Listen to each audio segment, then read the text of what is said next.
Assalamualaikum warahmatullahi wabarakatuh. Pada kesempatan kali ini kita akan membahas tentang menghadapi persaingan.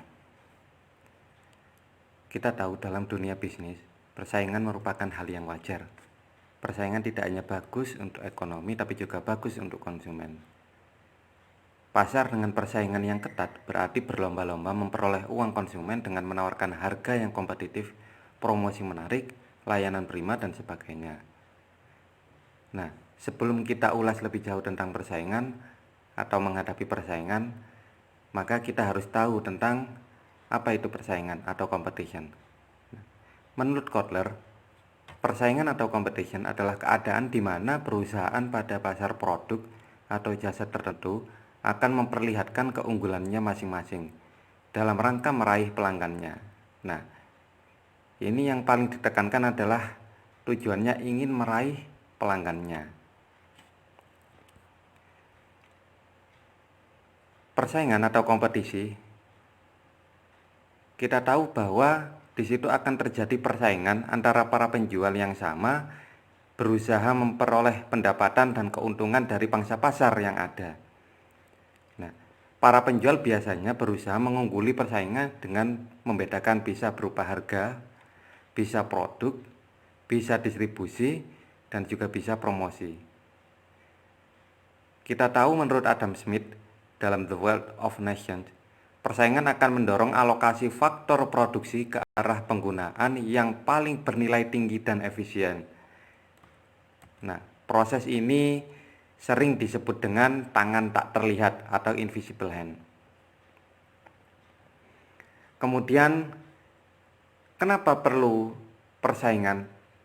Di situ ada beberapa tujuan dari persaingan.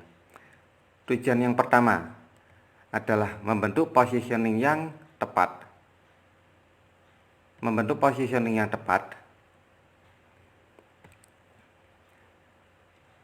perusahaan berusaha untuk menunjukkan image perusahaan kepada pelanggannya, sehingga positioning dari perusahaan itu berusaha menjadi positioning yang tepat. Yang kedua adalah mempertahankan pelanggan yang setia. Bahwa perusahaan tahu bahwa biaya mempertahankan pelanggan jauh lebih murah daripada mencari pelanggan baru. Nah, ini tentu menjadi tujuan daripada persaingan. Yang ketiga adalah mendapatkan pangsa pasar baru. Nah, setelah dipertahankan pelanggannya, maka tentu perusahaan ingin ada kenaikan, ingin ada tren positif dari penjualannya. Maka perusahaan berusaha untuk memperoleh pangsa pasar baru. Kemudian, jenis-jenis persaingan. Apa saja jenis-jenis persaingan? Yang pertama adalah persaingan merek. Persaingan merek di sini merupakan produk-produk atau jasa yang bersaing secara langsung menawarkan harga produk pelanggan yang sama. Jadi bersaing secara merek. Misalnya apa? Misalnya teh botol Sosro dan Fresh Tea. Itu sama-sama teh botol, sama-sama teh, ya. Tapi secara merek bersaing. Apa teh botol Sosro dan Fresh Tea. Kemudian yang kedua, jenis persaingan yang kedua adalah persaingan industri. Nah, perusahaan melihat pesaingnya berdasarkan dari industri yang sama. Jadi tadi berdasarkan merek, kalau sekarang industrinya yang sama. Misalnya apa? Nah, teh botol Sosro dengan Coca-Cola. Kemudian yang ketiga adalah persaingan bentuk. Perusahaan dapat melihat pesaingnya dengan lebih luas lagi, yaitu semua perusahaan yang menghasilkan produk yang memberikan manfaat yang sama. Kemudian yang keempat, persaingan umum. Perusahaan dapat memandang pesaing utamanya dalam arti yang lebih luas lagi, yaitu semua perusahaan bersaing untuk konsumsi rupiah yang sama. Nah, kemudian setelah kita tahu bahwa beberapa jenis-jenis persaingan, maka kita harus paham tentang konsep industri. Apa itu industri? Industri merupakan sekelompok perusahaan yang menawarkan produk atau kelas produk yang merupakan substitusi dekat satu sama lain. Nah, di sini industri dikelompokkan menurut beberapa hal. Yang pertama, menurut jumlah penjual dan tingkat diferensiasi. Yang kedua, ada atau tidaknya hambatan berupa hambatan masuk, hambatan mobilitas maupun hambatan keluar. Yang ketiga, berdasarkan biaya, struktur biaya. Yang keempat, berdasarkan tingkat integrasi vertikal. Yang kelima, berdasarkan tingkat globalisasi. Nah, kita ulas untuk pengelompokan industri tersebut. Yang pertama, jumlah penjual dan tingkat diferensiasi.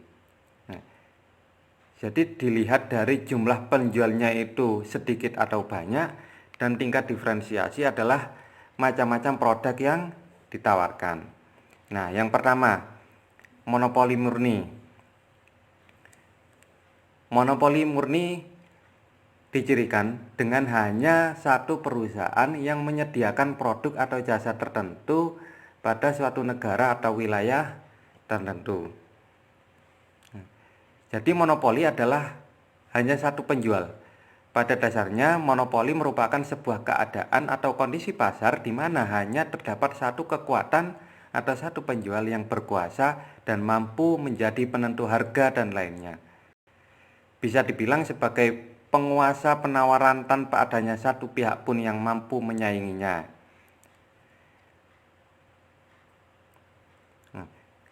Kita tahu bahwa monopoli ini pasti ada pada suatu negara. Sebagai contoh, dari monopoli ini adalah perusahaan listrik negara.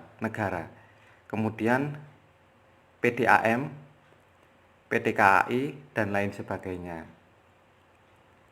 Yang kedua, monopolistik, yaitu banyak pesaing yang mampu mendiferensiasikan tawaran mereka secara keseluruhan atau sebagian.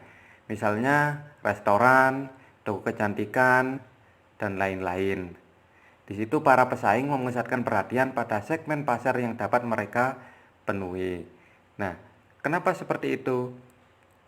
Karena monopolistik adalah sebuah pasar yang terjadi ketika dalam suatu pasar terdapat banyak produsen dengan diferensiasi antar produk yang dihasilkan oleh para produsen, baik merek, pembungkusnya, dan lain sebagainya.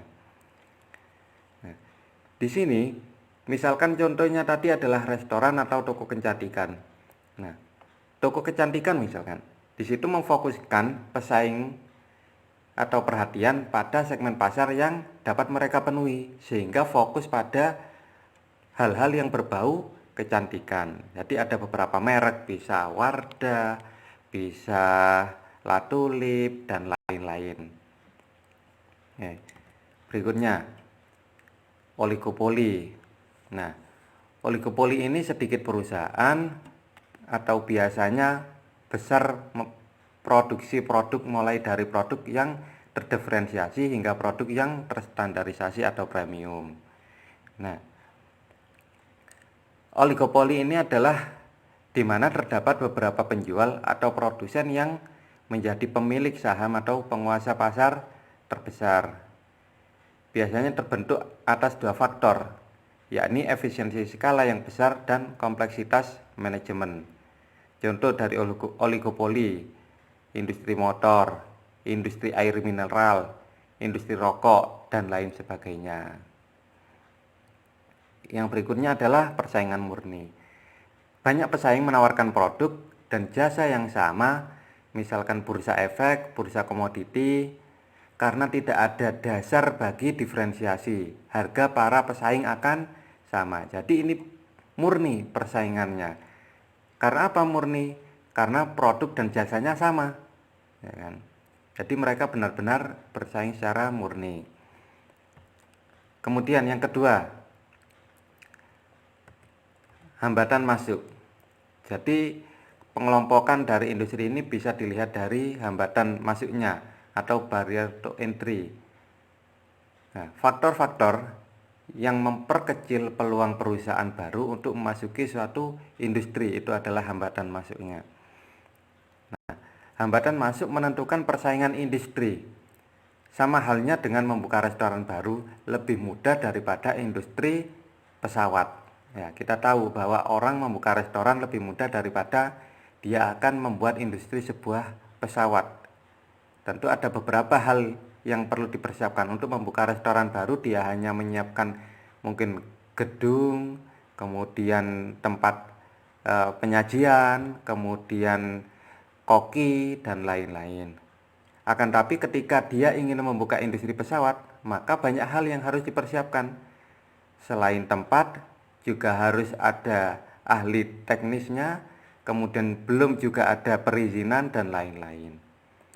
Nah, hambatan masuk yang utama mencakup persyaratan modal, skala ekonomis, persyaratan hak paten dan lisensi, kelangkaan lokasi, bahan baku dan distribusi, serta persyaratan reputasi dan lain-lain. Ini merupakan hambatan-hambatan bagi orang yang ingin membuka usaha baru atau hambatan masuknya.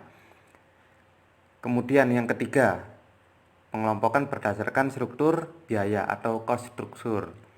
Apa itu struktur biaya? Yaitu biaya-biaya yang dikeluarkan dalam menjalankan model bisnis tertentu. Struktur biaya menentukan persaingan. Kenapa? Karena setiap industri mempunyai beban biaya tertentu yang menentukan kebijakan perusahaan. Misalnya, industri baja lebih banyak melibatkan alokasi biaya manufaktur dan bahan baku. Sementara, industri mainan lebih banyak mengalokasikan biayanya untuk distribusi dan pemasaran. Jadi perusahaan baja dengan pabrik paling modern atau efisien akan memiliki keunggulan paling besar atas perusahaan baja lainnya. Nah, ini struktur biaya. Kemudian yang keempat, tingkat integrasi vertikal.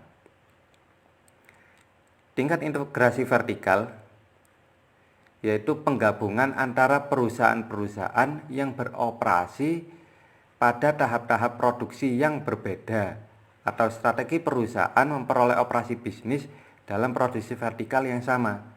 Nah, lebih tepatnya seperti ini. Integrasi vertikal terjadi ketika perusahaan mengambil kendali atas beberapa langkah produksi atau distribusi yang terlibat dalam penciptaan produk atau layanan dalam vertikal pasar.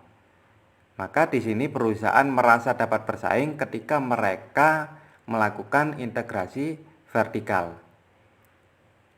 Integrasi vertikal ini dapat menurunkan biaya dan perusahaan akan mendapatkan nilai tambah yang lebih besar. Namun di sisi lain, kelemahan dari integrasi vertikal ini adalah perusahaan dapat menjadi lebih gemuk atau terlalu gemuk, birokrasi dapat menjadi lebih rumit, sehingga lebih sulit untuk proses bisnis secara keseluruhan. Yang kelima, globalisasi.